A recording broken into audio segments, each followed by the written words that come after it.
lorsque vous débuterez la thérapie cognitivo-comportementale du trouble d'anxiété sociale, la première étape sera de mieux connaître votre pattern particulier.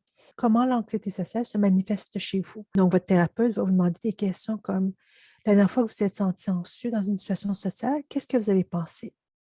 Comment vous sentiez-vous? Quelles émotions étaient présentes? L'anxiété, la tristesse, la colère, la honte. Quelles étaient les sensations physiques?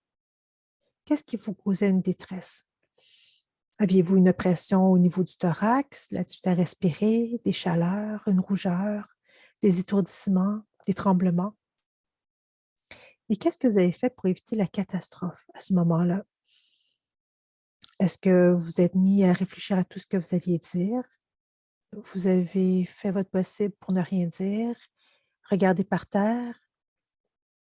Aviez-vous une image de vous-même à ce moment-là? Comment pensez-vous que vous paraissiez aux autres? Et à chacune de ces questions, le thérapeute va remplir les différentes cases de ce modèle. Il se peut qu'il vous donne des questionnaires à remplir, comme par exemple le questionnaire des cognitions sociales, qui recense les pensées fréquentes qui surviennent lorsqu'on souffre d'anxiété sociale.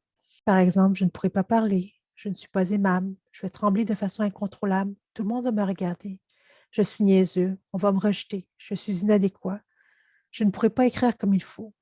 Il peut peut-être vous donner également un questionnaire pour recenser les comportements sécurisants, les comportements que vous adoptez pour vous assurer de bien paraître dans une situation sociale, pour éviter la catastrophe sociale, comme par exemple boire de l'alcool, éviter d'attirer l'attention, trouver le mot juste, éviter le contact visuel, vérifier que les gens vous perçoivent bien, éviter de poser des questions, imaginer comment vous avez l'air, contrôler les tremblements, serrer un verre, porter des vêtements de camouflage, répéter les phrases dans votre tête, vous censurer, faire le vide, éviter de parler de vous, être immobile, demander beaucoup de questions, avoir une pensée positive, être à la périphérie du groupe, éviter les pauses, cacher votre visage, penser à autre chose, parler plus, agir normalement, contrôler votre comportement.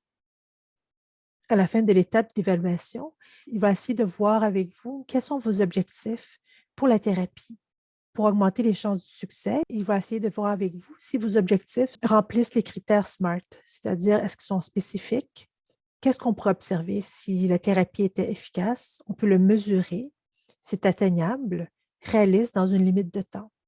Il va vous aider à le formuler de façon positive. C'est plus facile d'aller vers quelque chose que de s'éloigner de quelque chose. Donc, par exemple, si vous n'étiez pas anxieux socialement, qu'est-ce que vous seriez capable de faire que vous n'êtes pas capable de faire actuellement?